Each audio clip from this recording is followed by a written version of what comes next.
Cristo y la oración. La victoria de Cristo como humano se debió a la oración. Hebreos 5, 7 al 8 dice: Y Cristo en los días de su carne, ofreciendo ruegos y súplicas, con gran clamor y lágrimas, al que le podía librar de la muerte, fue oído a causa de su temor reverente. Y el verso 9 dice: Y habiendo sido perfeccionado, vino a ser autor de eterna salvación para todos los que le obedecen. Aleluya. En la oración estaba el gran secreto de su victoria. Ahí está también la victoria de todos los creyentes. Amén. Su vida es nuestro ejemplo, pues para esto fuisteis llamados, porque también Cristo padeció por nosotros, dejándonos ejemplo para que sigáis sus pisadas. Primera de Pedro 2:21. El lugar que ocupó la oración en su vida debe ser el lugar que debe ocupar en la nuestra. Su vida entera estuvo saturada de oración. Gloria a Dios.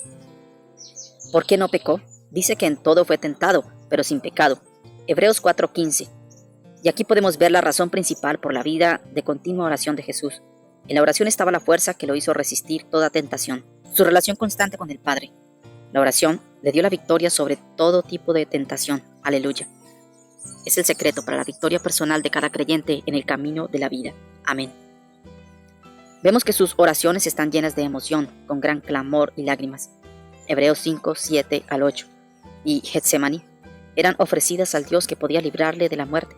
Su vida de oración le dio la victoria sobre la muerte, el fruto del pecado. La oración era lo más importante para el Señor, y después que hubo despedido a la multitud, subió solo al monte a orar, y cuando ya era de noche, estaba allí solo. Mateo 14, 23. En este pasaje vemos que despidió a las multitudes y también a los discípulos, los hizo entrar a la barca y que se fueran delante de él a la otra orilla. ¿Y esto por qué? Tenía que orar. La oración era lo primero en su vida. En el versículo 25 dice que vino a sus discípulos durante la cuarta vigilia. Eso será entre las 3 y las 6 de la mañana. Esto nos muestra que oró como 8 a 10 horas en esa ocasión. En Lucas 6:12 dice: se fue al monte a orar y pasó toda la noche orando a Dios. Marcos 1:35 dice: muy de mañana, cuando todavía estaba oscuro, se levantó y salió y se fue a un lugar solitario y allí oraba. Aún se negaba a sí mismo el descanso físico por orar. Gloria a Dios. Su vida estaba dedicada a hacer la voluntad de Dios. Juan 4:31 al 34. Y eso incluía la oración como fundamento principal. Amén. Venció al peligro con la oración. Los escribas y fariseos se encendieron de ira y discutían entre sí qué podrían hacerle a Jesús. En esa ocasión, él se fue al monte a orar y pasó toda la noche orando a Dios. Lucas 6:11 al 12. Es en la oración que el Padre puede darnos la fuerza para resistir y la comprensión de por qué del sufrimiento. La oración de Jesús en Getsemaní. Puntos importantes a observar en esta magna oración que trajo victoria a toda la creación. Aleluya. Número 1. Propósito de la oración: no caer en tentación. El que ora habla con Dios, tiene comunión profunda con el Padre. Al orar está comiendo y bebiendo de Dios. La naturaleza de Dios se añade a la nuestra y recibimos voluntad para rechazar el pecado. Amén. Número 2. Se puso de rodillas. Lucas 22:42. No implica esto que no se puede orar en otra posición, pero sí que esta es la posición ideal. Mientras sea posible, debemos orar de rodillas. Es una posición de profundo respeto a Dios y humillación total. Es la posición típica que simboliza total rendimiento al Creador. Denota que estamos abajados y humillados totalmente a Él. Se puede orar, sin embargo, en otras posiciones cuando la situación lo amerita. En ocasiones es prudente orar de pie con las manos levantadas. En actividades de ayuno, cuando el cuerpo está muy debilitado, no hay más remedio que orar sentado y aún acostado.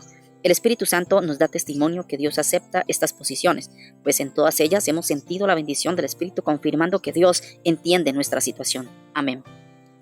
Número 3. Total rendición al Padre. Él oró pidiendo que se apartara de él esa prueba terrible, pero no como él quería, sino como fuera la voluntad de su Padre. En muchas de nuestras peticiones personales debemos cuidadosamente pedirle a Dios que obre solamente conforme a su voluntad. A veces pedimos lo que no conviene y si Dios lo permitiere nos serviría de maldición. Número 4. La ayuda del ángel. La Biblia dice que el ángel lo confortaba. Es lícito, pues, pedirle a Dios que nos envíe ángeles a confortarnos en los periodos de oración, especialmente cuando pensamos orar en forma prolongada. Amén. Hebreos 1:14. Número 5. Oración en agonía. Una profundidad de acción tan terrible que sudó. Esta agonía implica que oraba con desesperación, gimiendo con todas sus fuerzas y sin ceder por un segundo, hasta que obtuvo la victoria. Todo el cuerpo físico, su mente y su espíritu estaban en la batalla.